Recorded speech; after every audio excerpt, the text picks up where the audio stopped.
one on Main Street, after high school. Just now and then. Yeah, that's where it's good, it's good friends, yeah, that's Bobby, Carol Waddington. Yeah, they're all good things. So we're on now? Thank you.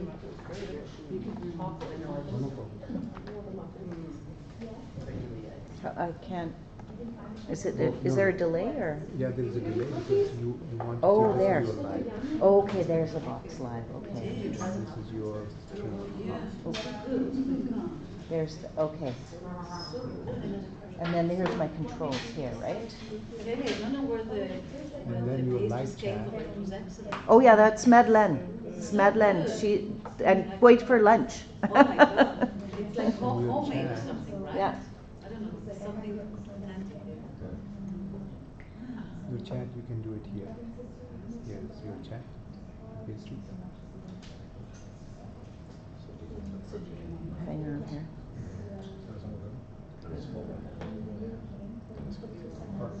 There's somebody who he was sitting in some other part of the basement of PACI and then they left. Instead of going outside looking for, I emailed everyone that there's a post anyway. And he's like, well, I don't know what to do. I'm gonna, it's like, come back. Come back, it's not too late. Okay. So here's Okay. your all the people you can start posting here.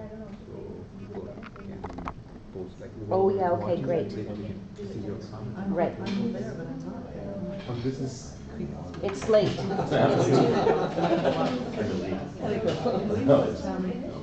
In an email or URL Yeah, that's and what send it to you and you can forward it to everyone.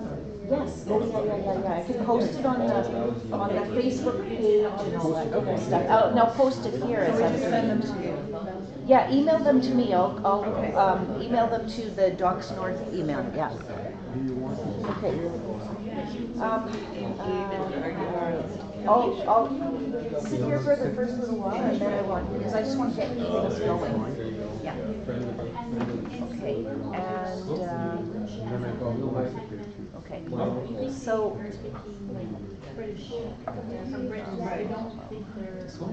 There's a cool.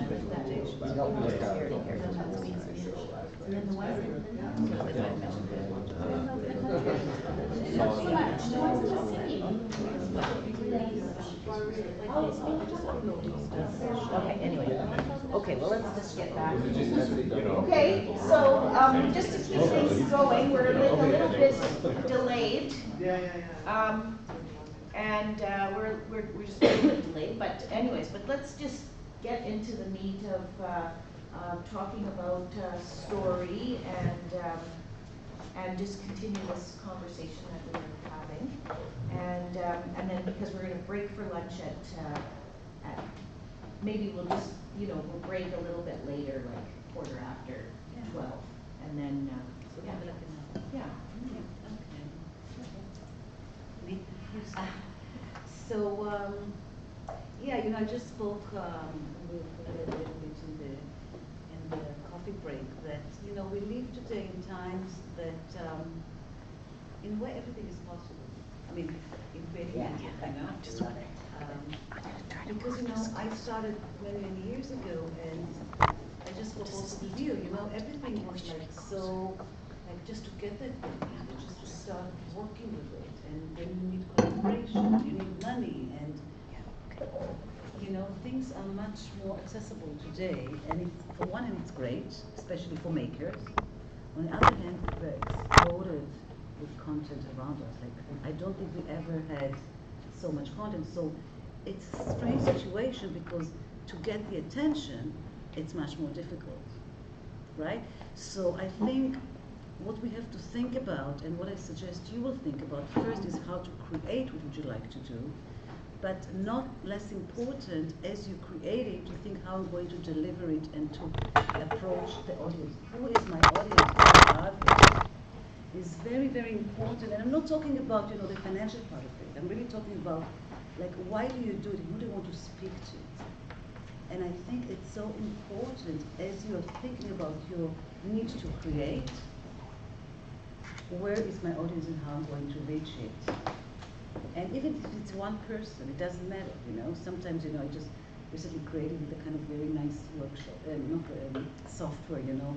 What is it? A video, I forgot the name of it.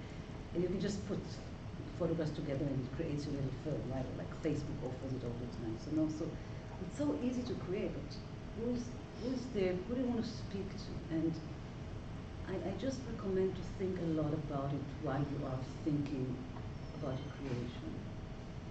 And I think it's an important,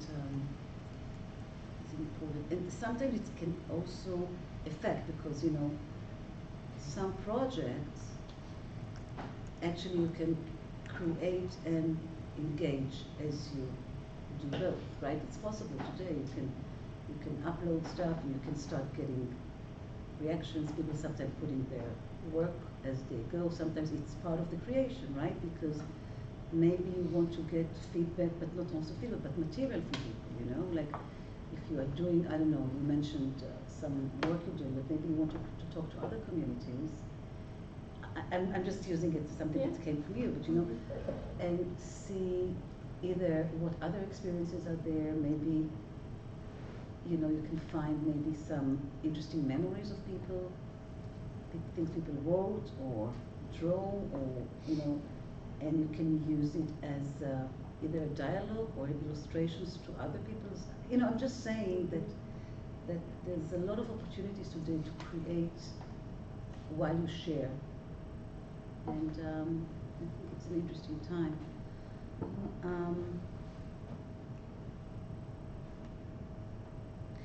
So this is about, you know, audience. And another thing I think it's interesting to think of is also how it's going to stay there. I mean, like where I'm going to present it. Like, is it going to be an event? Is it going to be an exhibition? Is it like not like how, but where? Because you know, we used to grow up in, like, there's a cinema, there's a hall, right? But you know, now you see sometimes very interesting things on the street, and there's an art in the street. I mean, they were always there, but especially today, you can connect things, and you can then have things online that connects to a place, or connects to other communities elsewhere. So another way to think about creation is like, where is your network? Not only to create it, but to exhibit later. And it's also something that connects, because sometimes we create it, like if you know, I'm thinking in the past, so it was thinking, creating, you know, and distributing or showing. But today I think the interesting thing, and I encourage everybody to think, like, while I'm thinking and you know, conceiving it, there's also the end of who is for that, where they're going to exhibit it. And sometimes it all comes together. Sometimes people start creating and they're sharing as they create. And I think you had interesting experience with that as well, that it affects your creation, but also, so, you know, this is very, like, we all work many years, so this is very new. If you're looking at the years, you know, you wouldn't be able to think that way even 5 years ago, 6 years ago, you know? And every year it changes. It's changing so much, because we live today in times that, as we speak now, things are changing. You know, I don't know if we use it, but you know, it's not only where, but you know, when you talk about the new opportunities of virtual reality, you know, augmented reality, that you're using other devices. So, you know, we go into the exhibition with this thing, and then people are sitting with the headset. You know, this is just a very simple, you know, opportunity to look at things on VR. But you know, usually, if you want to really get into it, you really have to have the gear that is much more expensive and heavy. So, you know, I recently was in an event that there were 100 people sitting in a room with the VR sets, experiencing something, not even looking at each other, but looking at something. It was such a different experience. So the creators, they think about all the technology, but I don't think there's enough thinking what the audience is experiencing and why they're watching it. So what I'm trying to say here that we live in time that the experience of creating and experiencing is changing every day. And think about it, whatever you're going to create, because it's whatever you think today, that's the way to show it, and we're going to a cinema and we're watching it, or we're going, some people are sitting and just putting in a headset and they're experiencing. And it's going to be more and more, like, you know, things are expensive now, but it's going to be, I believe in a year or maybe 2 years, it will be more everywhere, you know, like those are everywhere now. So I just want to encourage you, to read a lot, you know, just to know what's going on. Even if you're not creating in those areas right now, it's important that you know. Because even if you're creating your little project that's going to be shown in the next room, it's good that you know what's going on everywhere. Because A, it can inspire you. Some of your audiences might be informed. And second, you know, in a year time, you might be able to show it in those areas or use those devices to your own creation. So that's what comes to my mind now, but couldn't develop it later. Yeah, I think we were talking last night too about the importance of story and how do we find stories. And you know, we get all wrapped up in technology more and more, and we have so much more access, as you know, we're all aware of. But and we can always bring in technology, and technology will always be changing and shifting, and you know, our methods for disseminating what we've created. I think to go to our own communities and our own networks of people to find stories, and also to allow those stories to change as the project evolves, and not to always stay locked into what our original idea was. Or sometimes we have to, if you know, it's a scripted project, or if there's funders involved that will demand a certain outcome. But again, with the Northern Ontario story that I started talking about, like as I developed it, people would say, well, I'm concerned about this, and you know, and this community has these other concerns, and sometimes the community is divided, and not everybody feels the same way. Somebody might want this nuclear waste in their backyard because they think it's going to bring all these jobs, and even within the Indigenous communities, I found these kind of divisions. And so that's good, and to let you know all those voices come forward, and your own story will, you know, evolve out of that multiplicity of narratives and themes and voices, and to maybe just let things unfold fully before you start to contract them again, to build your structure and your editing and even your decisions about camera, and part of that is in research and preparation. But I think a lot of it is also being open to possibilities as you're making the work, and to not be afraid of, you know, whether or not your idea is going to work, but just to allow yourself to explore where if you follow your true interests, you probably won't go wrong, because you'll be, you know, there's some passion attached to that usually, and some originality, that is your story, or you know, within a larger context and framework perhaps. Just yes. Did that change for you as the project, as you were recording, shooting in that? Did you go off in directions you weren't anticipating necessarily, or did the story evolve even once you started? After the research and whatnot. The conversations one, the North Shore one? Yeah.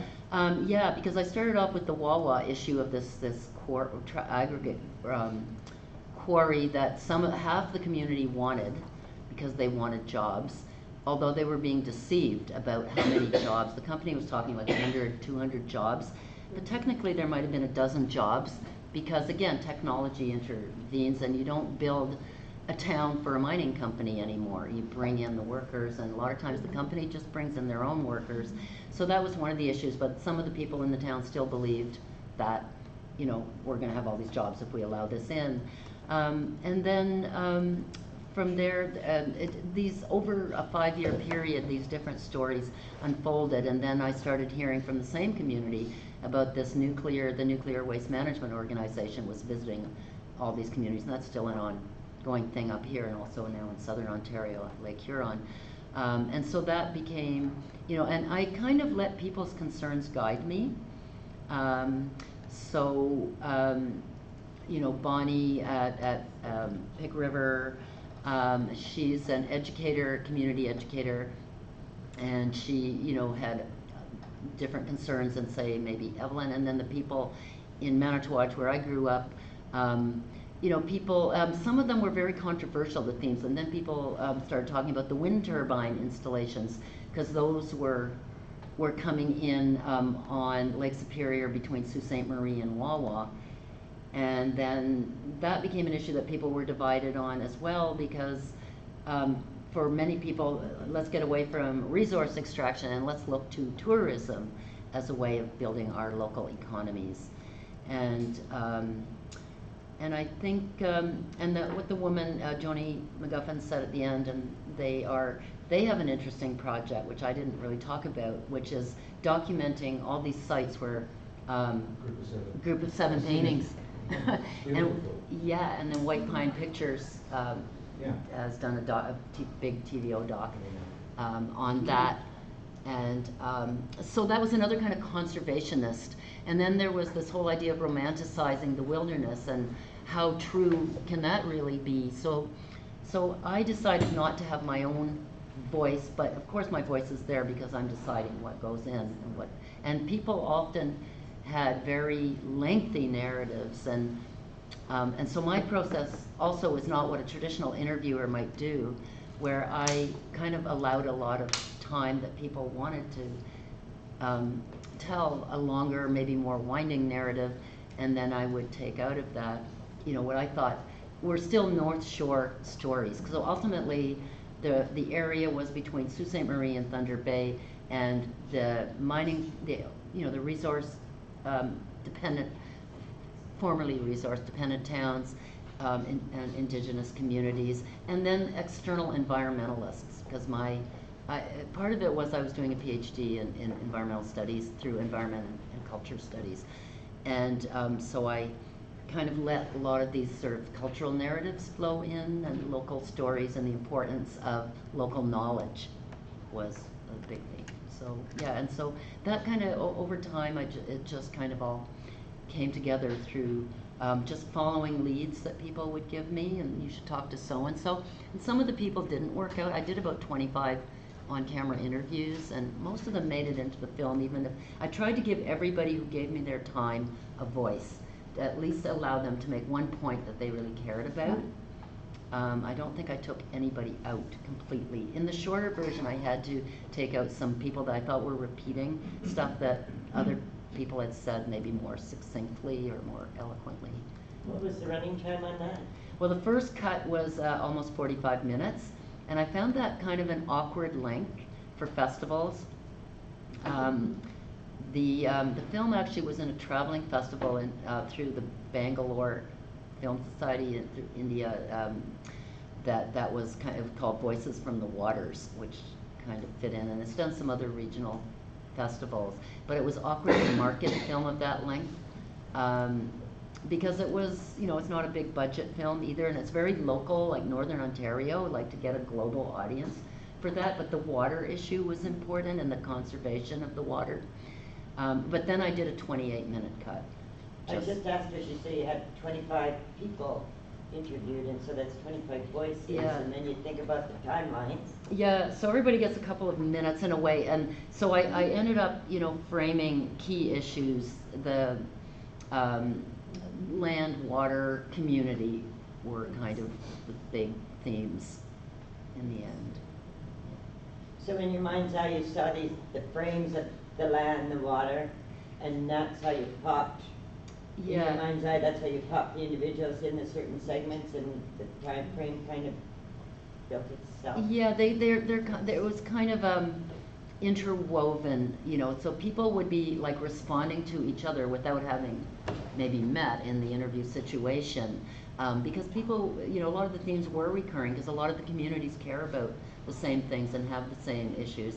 And, you know, there were some very conventional issues like, you know, tourism versus jobs, or, you know, or which one can tourism really replace jobs? And of course we know it won't, but in a way these are real concerns because people have to live here. And so my larger narrative was around why, you know, what is it about the land and the water and the region that people love so much that they will stay in a dying town no matter what? They just are so attached to that sense of place that they have, which I think is you know, the whole North Shore is a story that people can read. And, you know, we were talking at break about how a town, like here, distance is so different than in southern Ontario that, you know, your next door neighbor can be 300 miles away and it's no big deal.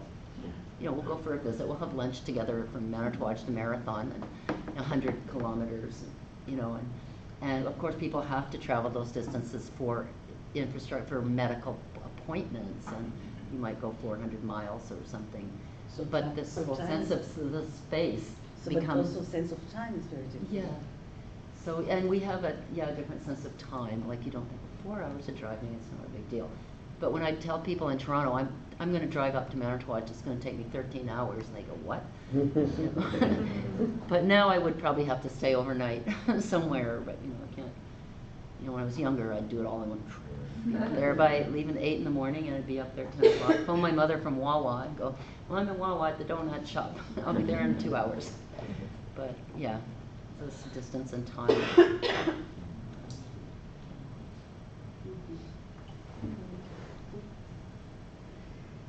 What was I going to talk about?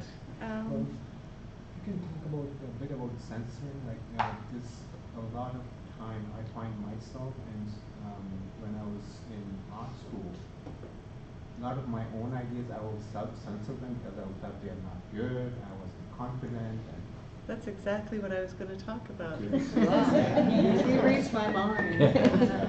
Yeah, no, I was thinking when you were talking actually just about all of the possibilities now. Yeah, And that yeah. can be a really great thing. It can also be really overwhelming. And Yeah. really, like, in order to sustain a project is like going into a relationship, like a marriage or something. It's like, it's going to last way longer than, there's a huge commitment, and you have to love it, and you have to be there for it. You have to show up for it all the time. And so it's got to be the right one, which is really awful because I'm saying the opposite. That you have all these possibilities, and then you've got to figure out which is the right one, right? Because you don't want to waste your time and commitment on the wrong one.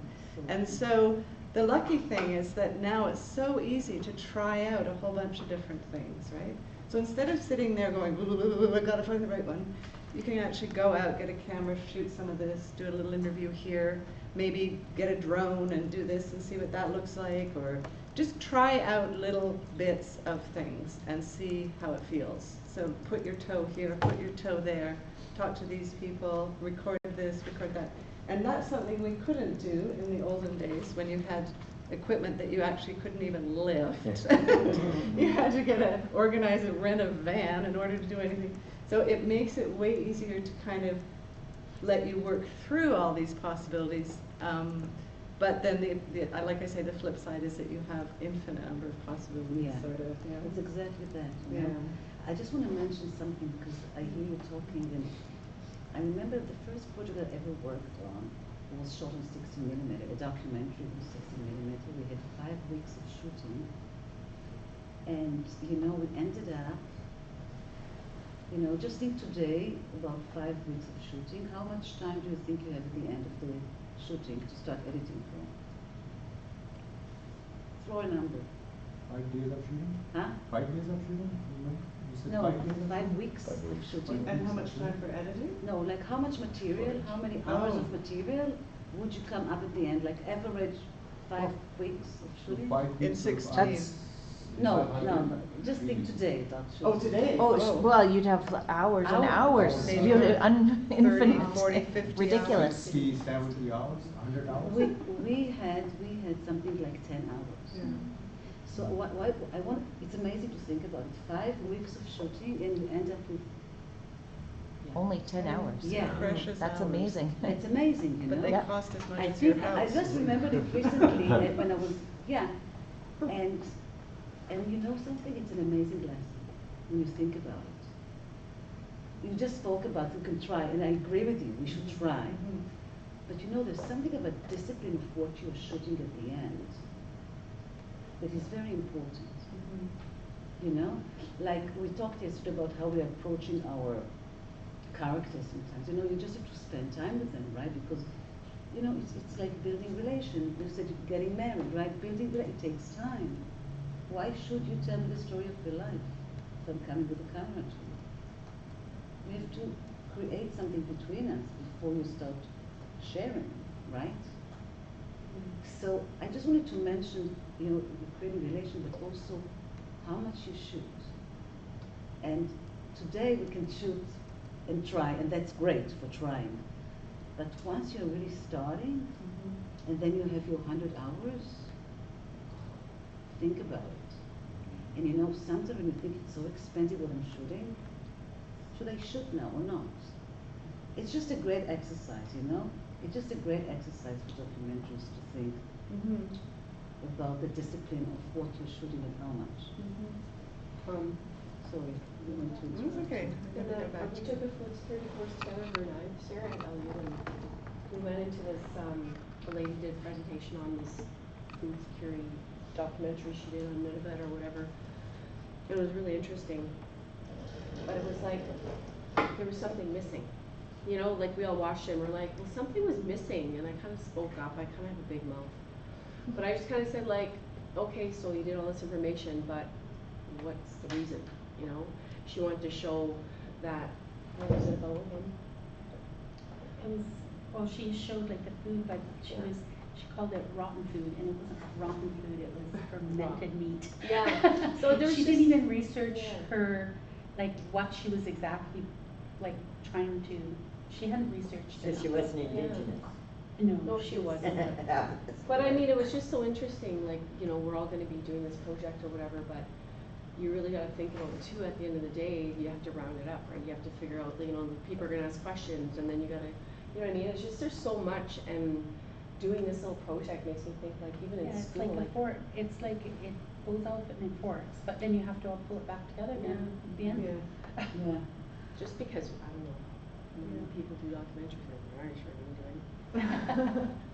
I'm just gonna pick up where you both were speaking about, because one thing that's changed for me a lot is the process, which is very much coming out of past technologies, where you had to do it a certain order. You had to conceptualize, figure it out, shoot it as economically as possible, and then have your finished product, which you then send out. And I work very differently now in the community projects, and it's partly because even the funding models are different, so that now, like for the last 3 projects, there's been an Indiegogo campaign. They've been self-funded by the communities, and that means instead of doing a trailer when I'm all finished, I have to do a trailer at the beginning, before the film's made. And this is really interesting when you're doing that with a community. Again, I'm not sitting by myself, I'm with a community, and they all come and watch the trailer and say yes, no, about what about this, what about that. And this is at the right time, because I'm going now into the editing room, right? So they're with me through every step of the process in a way that never happened before. And it shapes, I have to give control over ways right at the beginning, really. It's a collaborative sharing process right from the very beginning. It's not me sort of saying, okay, you can come in now when it's, when it's okay. It's, we're there all together all the time doing it. So it really changes things. It also changes then how the kind of economy of the project, like how you decide things, how you throw things out, how you prioritize things, all of those decisions. Kind of unwieldy sometimes, like it can go all over the place before it comes back, but that's the nature Do you of the also beast. find that you might end up making more than one of this project? Absolutely. Or the scene, so you took all this stuff and made this project, but what's left over ends up in another? Absolutely. Yeah, and then I also, more and more, because I build in a training component in every project, then sometimes some of the footage goes off with someone else and they do a different project with it, or, yeah, things just kind of keep growing organically in a way. So the whole idea of ownership really changed. Totally. You know? Yeah. And And it can change because, again, it's not just the technology, which is so different and Yeah. movable, but also then the money, I mean, the money's always there in a project. It always is, just like technology, it's sort of neutral but not neutral ever, right? So it's always there influencing things. And the fact is that you can do a lot with no money now, or with very little money. So it does change what's possible.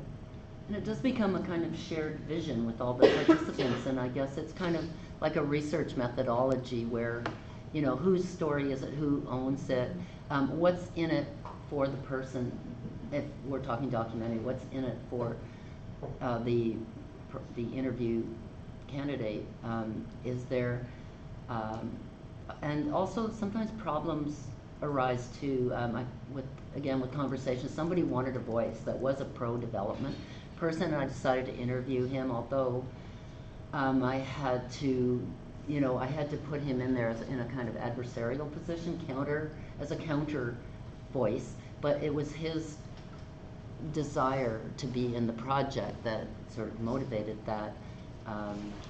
And again, you know, you're always kind of questioning the ownership of the vision, because often people have a reason for wanting to be in a documentary. They want to be heard, they want their issues known, and they want them more widely disseminated. So, and that can cause interesting problems too. So yeah, you're always kind of balancing Yeah. points of view, not just for the film, but for the relationships that you're Yeah. building over this, sometimes a long term process. Or you might go back to people and re-interview them again as new stories arise. Do you have to be like a real people person thing to bring people out to talk to No. get them to? no, I don't think so. You have to be able to listen and be empathetic. listen. Okay. To be empathetic to and then you have to get really good at nodding without saying anything, because you don't want it on the Yeah, Yeah, because soundtrack. once you interrupt them, I guess it could interrupt the flow of the Yeah, whole you go- presentation. So important. Yeah. Good to know that though. I just want to let everybody know that we've been joined by a few people. And one of the people is Zacharias Canuck. He's a well-known filmmaker in Igloolik. And yeah, he's watching right now. And also we have Mary Chakasim in Moosonee, and she's watching. She's been watching from the beginning, and she has a question, which is, how do you use music in what you produce without violating copyright? So if we can address that at some point.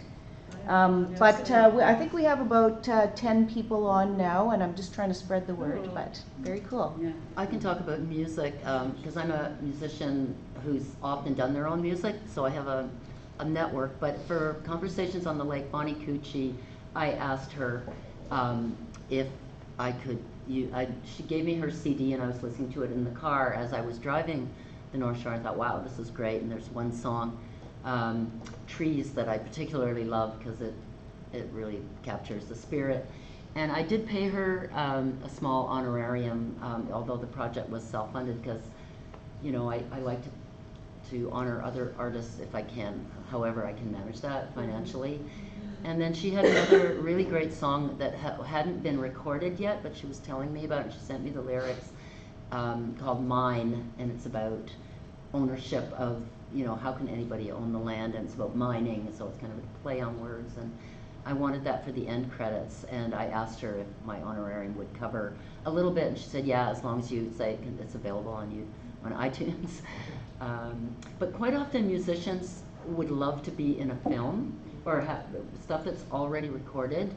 I also belong to a label called Magnatune.com, and in the past, for a previous film, I was able to license some beautiful music for, at that time it was only like $30 US, but now I contacted them more recently, and it was still very inexpensive. It was under $200 to license a piece that could be a very long piece that you could use as much of it as you wanted in your film. So Magnatune.com, they like to work with filmmakers.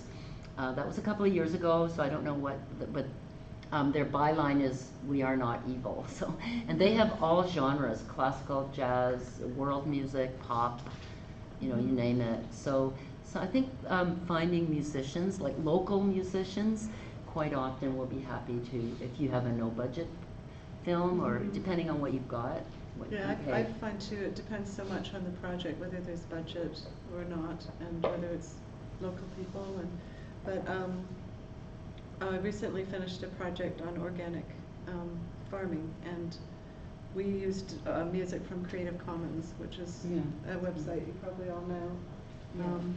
And you can go through and just find something, and then we figured it out with the people who made the music, and everything was fine. But we also used some music that we couldn't get copyright for, which happens to me regularly. And because I'm coming from a kind of video art background, it's kind of the norm. And so I've sort of basically, if you don't have a budget, and it's very unlikely you're going to be noticed. So. Or broadcast, that's the main thing. Yeah, but like broadcast isn't.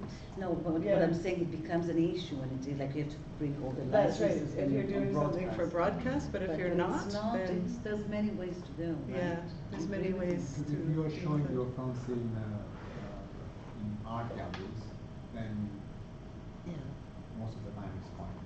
Yeah, no one would even No one would mention even it. mention No. it. But if you're Same with rebroadcasting images. online, then you should probably try to make sure that you've got some kind of clearances, I would Not think. well. If you can't, though, then you just have to not put anything in the credits. You don't Yeah. want to mention it at all. You want to just leave it completely unremarked upon, because then it will a good chance of going unnoticed. And legally. Yeah. And it makes sense, when you're doing these kind of projects, you don't have big budgets usually. So it doesn't come in, when they are looking at it, it's when you have really a big project, and it broadcast, and then you don't do something, of course it's a problem. But it goes with the platform actually, so. But you never know that someone might have bought the rights, because just in the film clip I showed, Felicity's View, there was a clip I wanted her, because she was supposed to have been an actor in her past life, and I wanted her to recite a few lines from an old Coward play, which was written in the 1930s, and I thought, well, that's got to be like public domain by now. And it turned out that it was owned by Ted Turner. Like, I even talked to the publisher in England, and they said, no, you can't. So I ended up writing something original on a similar theme, which is the monologue she delivers at the end. But it's funny that sometimes you'll find out that all this public domain stuff, there's ways they get around it and they buy it up. And you could get caught, yeah. Yeah, I used to do broadcast licenses for ABTN, and usually about $500 for all the known universe for time immemorial. Yeah. So there was always that clause in the contract. So. Yeah, I dealt with something with the National Film Board where it was footage of my own family, that they were in a documentary that the Film Board made about mining in 1960. It was my parents. And it took me a year to get the rights to that footage to use it in my own film. And these were my parents who had already been exploited for this one film. I mean that, in technical sense, exploited, used for this film. And I had to fight tooth and nail to get the rights. And then finally they gave me a very limited contract, and I was not allowed to broadcast it online. It excluded internet broadcasting. So I thought, well, I don't really want to mess with the NFB, but, what are they going to do? Yeah. And So, I think yeah. the copyright laws are also changing too. They are. If you are, if your project is about education, or it's about public interest, or like limited, then you can use some copyright material without reason. It has to be part. You cannot use the whole if you're using the film part. So there are some freedom. You can use that. Yeah, and that's very recent, isn't it? Yes. That the copyright intellectual property laws have changed. Yeah, because so many things are changing. Because when I was, It's part of the conversation of who owns what, right? So it's gonna change more and more, I believe, because, Because usually in school and colleges you cannot even, like, I think 2 years ago, you were not allowed to stream a YouTube video if you Yeah. wanted to show That's to the right. class about something, an artist or something, so. But it has changed now, you can stream. So it's freed us up more as educators too in sharing knowledge that we can actually show a clip from YouTube in the classroom as an example of something we're talking Or about. photocopy a textbook, Yeah, put it online for your students. and it makes it more accessible for learners and students too, because, you know. And Yeah. also one that we used to use, Ina Nahone, Susan Hugart did that song. Was it your film? Your film, yeah. Yeah, it was Yeah, Ina Nahone. That was, yeah. Is that a traditional song or? Yeah, and it was recorded by Johnny Landry, who's a, Oh, originally? do you know him? He's a, Dene, Leche Dene. Yeah, because there's a whole issue surrounding that is like, who really owns the copyright for traditional music that goes 100 years back. Yeah, and we had that conversation, and Yeah. we used a number of his songs, and some of them were similar. It had similar issues, and it gets complicated again because, like I said, Denny are originally Navajo people who moved up north, right? So they went down south. Or they have. The Dene went down Okay. south and then Yeah. came back, but at least that's what I heard. There's a link, but I think it was because of the some kind of ice formation, like centuries ago, they went south. But the issues around music, I mean, in that film, again, because the Dene, I was explaining to someone at break that film began, it was funded completely by INAC negotiations money for their land claim, because they have never relinquished their claim, and they have been negotiating for over 40 years, and George Erasmus was the lead negotiator, and INAC, they had said, okay, we need to vote traditionally consensus on what's put on the table, and every year there's like a stack of documents in legal terms, nobody knows what it means. So they needed some way to let everyone know what the issues were, so they could vote on the final agreement, right? So this was what the video was supposed to do. That was the specific audience for that video, was to allow the Dene community to vote on their land claim. Yeah, and so INAC had sent out a video crew initially. They put together a rough edit, they sent it, and the DFN said, no, like, you gotta change this. They sent it, changes back, and INAC said, just forget it. They scrapped the project. So they asked me, and I said, okay, we do this training thing, we get everybody's voice, blah, blah, blah.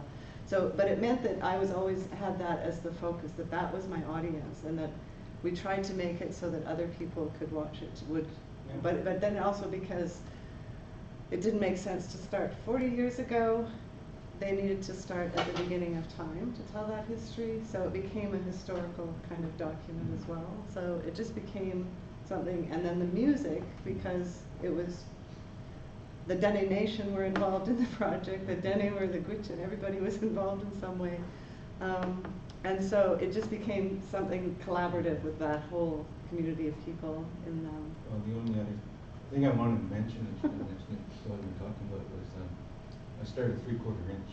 Oh, We yeah. were talking You about need to- being you mad it. economical. You mad it. You got like 40 pounds I know. pack with you, so you have to be economical, and you're going Yeah. on the land to interview an elder, Yeah. it's 40 below, so you don't want to be. But the elders, when we start speaking, they go 1932, 1942, and you just want a 2-minute clip. But they I have to- know. And it's very Yeah. narrative, the whole Mm. language is descriptive, so Yeah. you gotta bring like 12 tapes to get a 2-minute clip. This is it. I just want to say something about music and Oh. story as well, related to the indigenous practices of bringing music in, and about Evelyn Stone, the woman with the drum. Yeah, yeah. That was her idea. Like, I didn't tell her, ask her if she would do that. She wanted to precede the interview with, she said this was a water song, and it was more of a prayer, and she felt that before we spoke, she had to do, it was like a ritual, and she wanted to climb up to the top of the waterfall at Mishpachottan Bay, and I knew it would be very loud up there, and she wanted to do the interview there, and so but I wanted to honor, her wish as well, and even though I knew the sound would be bad, and so it turned out that of course we couldn't record there, but she did do the singing and the drumming there, and then we had to come back down the hill to find a quiet place to conduct the interview, but that became a powerful image, and sound aspect of the film was to let the protocol going into Native communities, so yeah. I learned that.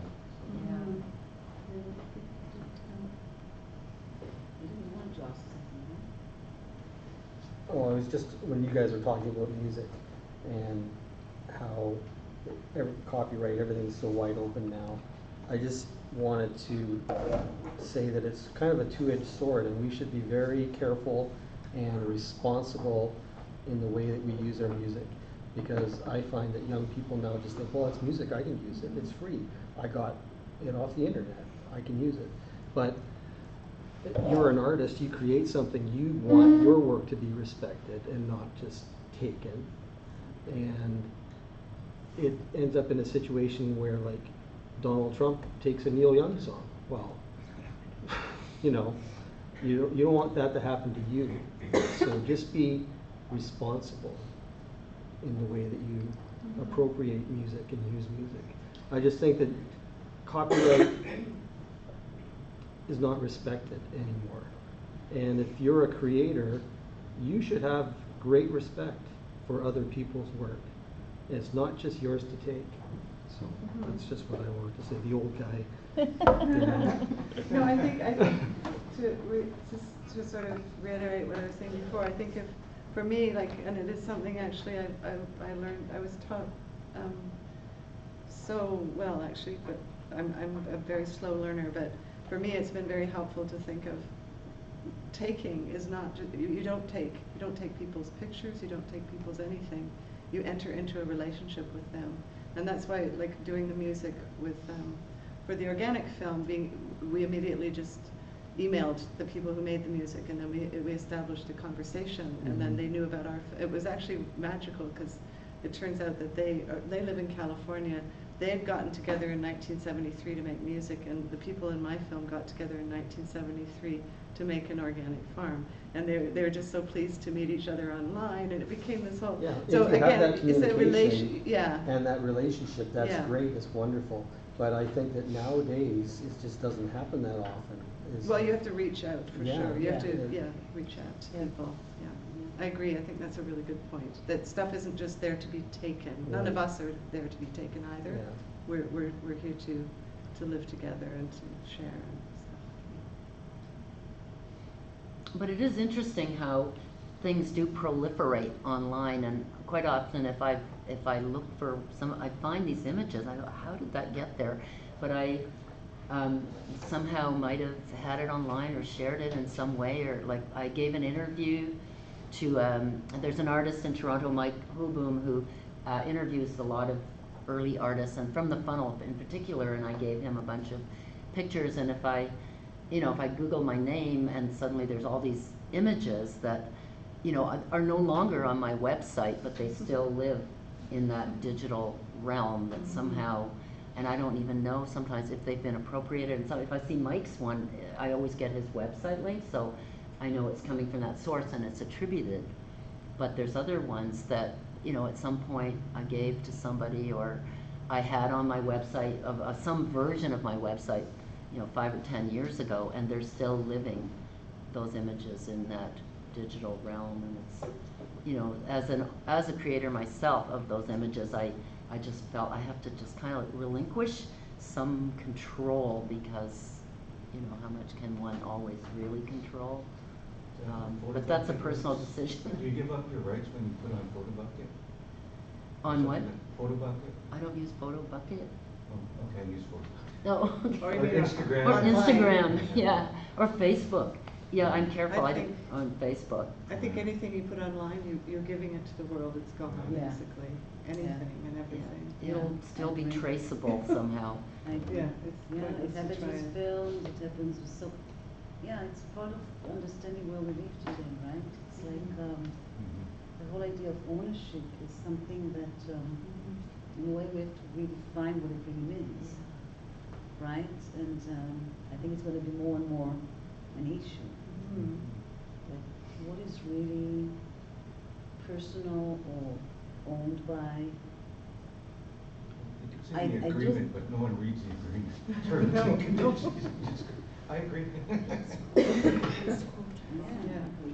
I don't know. I don't have an answer, but I just know that it's, you know, the big studios are dealing with it on their ways, with, you know, protection of assets that belong to, but, And Apple makes everything proprietary. yeah, Mhm. so, it's a work in progress, I guess. Mhm. But, well, as a documentary filmmaker who makes a lot of archival, films using archival footage, you know, I've had this struggle. Even I had a full film board documentary, and I even had to pay out of my budget for all of the archival. Came out of my budget, my meager budget. It's like I had no money Yeah. for music because I had to pay the same organization that was producing it. And this was footage that was captured by the Canadian government or provincial organizations that were, you know, filmed all kinds of communities to promote, you know, settlement or development in the north, for example. And so I feel really strongly that, especially if we want to be able to use history, or I mean, make history available to all people, that having that access to that.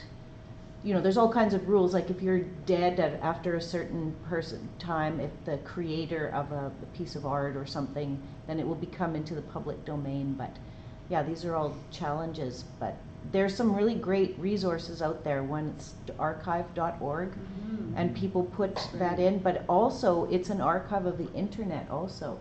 So there's a Wayback Machine, and you can find your old original websites, which is really remarkable when you think about it. You know, that only goes back to the 90s, but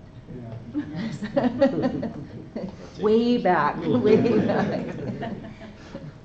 And even lawyers are sometimes befuddled, because when I was trying to get the NFB images of my family, nobody could give me a clear answer, and the footage belonged to Stock Shots, and they didn't even know they had it.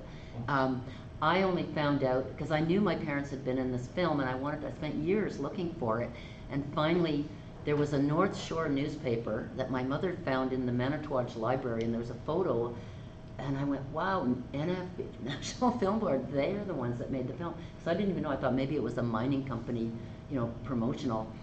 And then I found out that Stock Shots, their archive, are a completely separate corporate entity, and yeah, and they have to pay each other. And I finally, you know, when I talked to their lawyers, they said, well, you know, copyright, yeah, 50 years after its first original broadcast, used to be. But he said pretty well, but there's always ways around it. We can always get around, you know, giving you the rights or that kind of thing. So even lawyers are confused about who really, everything can be challenged, in other words, legally. You have to manage to pay the lawyers. Yeah. Yeah, and then what? Yeah, right. I know what you mean, but you know, it's always, you have to have some money in the box to either pay lawyers or the owners, right? Yeah. Yeah. It's interesting. I could have bought the footage for $20,000, but that wasn't even the budget of anywhere near what the film was, and then it would have only been limited, and you know, and yeah, so I guess that's still happening. In game development, when we are developing games, sometimes we use characters that are already being developed by somebody else, or the world that they would be populating a game. So the texture and the chairs, or furniture, or the scenery, and the music too. And it's widely practiced. So, but it's more about like, so you can test out your scenario, and once you are happy with that, then you can start like developing your own characters or your own. So if you're in a testing phase, I would say go for it. Use different things and see how it works. And once you are happy, you can apply. If it's something that you really want, then you can apply for funding and get the copyright. On that note, oh, Can I okay. just go back to the original Sure, question? Just sure. because I was thinking that we were talking about having so many possibilities, and I was suggesting trying out, this is especially for people who are doing their first project, but trying out a whole lot of things to figure out what you're doing. But I think I want to add that it's really important when you do decide what you're doing to estimate, to make it much simpler and smaller than you, make it as simple and small and straightforward as possible in the idea when you develop it, when you start developing it, because it's going to grow and get more complicated. And if you start complicated, you'll just get bogged down and not be able to. And so the kind of the most sort of elegant and simple and straightforward you can make the idea to go forward, when you decide to do, that's really, I found that so helpful myself. And often I have to have someone else telling me that, because my thing will mushroom and rushroom, and it's about this and about that and about my whole life and the life of the planet and what. And then someone comes along and says, why don't you just do this? And it's really helpful. So I just wanted to throw that in. 1 minute. Yeah, 1 minute.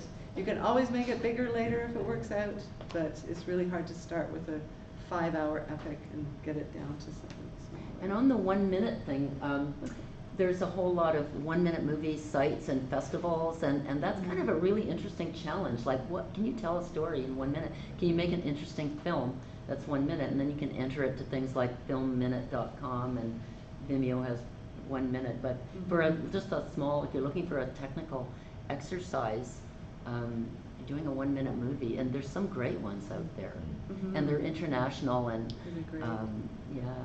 Well, we had a local filmmaker who made a 2-minute film, and he had so much success with it. All he wanted to do was test out his new camera. So he came up with a crazy idea about filming his friend who was snoozing on the couch, and he was sort of snoring and his mouth was open. And the film was called Teabag, and he just like dropped a tea bag into this guy's mouth, and he wakes up and everything. And that went to like, I don't know how many festivals. It's on NSI online and everything. But it was an exercise and he made something fun with it. But anyways, on that note, I think we should wrap up this so we can all go for lunch. But Riaz, could you just introduce what we're going to be talking about after lunch? Because you're going to be. Yes, so after lunch, it's going to be about still images, how to capture still images using scanner. And I'll show you a few examples of how artists have used it, or filmmakers have used it, still images only in their work. And then I will also go through how to use your digital camera, because sometimes it's very hard to scan images. So if it's from a book, or if you have to scan the artist, if you want to process it quicker, then you can use a camera, and how to set up a camera and stuff like that. And I'll also introduce you or show you some open source softwares for enhancing images, and also for some animation of those images or fonts. Yes. Is there anything about is it hard to upload cassettes, like say oral history project or something like that? Is it hard? Is it the same thing basically with a cassette, or is it? I can talk to that. I can speak to that because we have a project, and then later we'll do a little tour of the building where we've built a telecine. We have a little area set up exactly for a fellow who has a VHS collection of wrestling. Wow. Like he's probably got dozens of boxes of hundreds of wrestling tapes, and he's digitizing those right now. So everything and anything is possible. And then what he's going to do with them, we don't know. But okay. So thank you, and we're all going to follow me. We're all going to walk up the hill. Yeah, we can. Well, no, we can, but we can. I don't have the key to the. Yes, I think we'll. I'll phone Ron, and because we can't lock this door, but we can lock it in the, in our lab. Oh, really? We can lock stuff in, we, okay, we'll get the door locked. Yeah, because otherwise. That's the best, yeah, then we don't have to. There's a lot of other stuff. Okay. Beside this. Okay, so we'll be back in an hour. Thank you. Thank you. So how do I? Call Ron Kelly? Yeah. We're going for lunch together, so Yeah. we'll all go together, because it's nearby. Okay, so I just, I'll meet you up there, Kelly. I what do I do, Riaz, because it's, Okay. stop streaming. There. Okay. Is it, I don't know if I started it again, or? Do a video, my position. Yeah.